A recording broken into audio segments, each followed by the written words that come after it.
New data shows crimes in San Antonio increased in 2022. San Antonio police say there have been increases in three main kinds of crime: those against people, property, and society, including hate crimes, animal cruelty, and drugs. The leading factor for homicides are arguments. San Antonio Police Chief William McManus says part of the reason for the increase is a change in the way they now track crimes. A panel of judges will hear arguments as former Minneapolis police officer Derek Chauvin seeks to appeal his murder conviction in the death of George Floyd. His lawyers are accusing prosecutors of misconduct, arguing the case should not have been tried in Minneapolis and the jury should have been fully isolated due to the case's high-profile nature. The federal government will not seek the death penalty against the alleged El Paso Walmart shooter.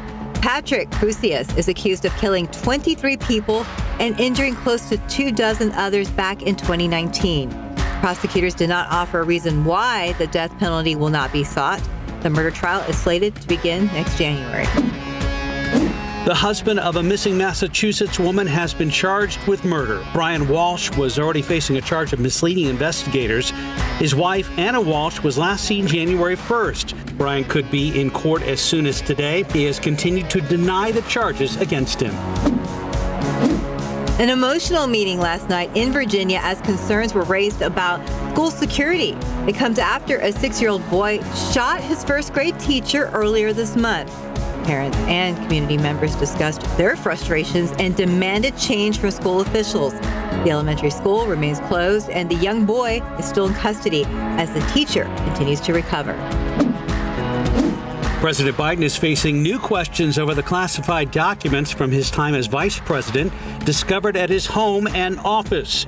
It's also been revealed that the Department of Justice was considering sending FBI agents to the president's home in Delaware, but decided against it because his team was fully cooperating with the government.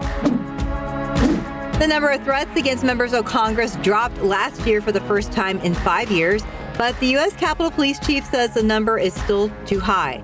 Just over 7,500 cases were investigated in 2022, down from more than 9,600 in 2021 and 8,600 in 2020. Capitol Police say all members of Congress receive threats, and the amount of threats against both parties are similar. Texas GOP Representative Pat Fallon introduced articles of impeachment against Homeland Security Secretary Alejandro Mayorkas, alleging he failed to enforce the country's immigration laws and contended he lied to Congress that the border was secure. The House Judiciary Committee is prepared to move ahead with formal proceedings if there's a consensus within the GOP. A spokesperson for Mayorkas made clear he has no plans to resign. A new study is looking at how a second respiratory illness can impact young COVID-19 patients. Those younger than 5 tended to become sicker and develop more severe disease. Experts say the findings are another reason why children should remain up to date on their COVID-19 and flu vaccinations.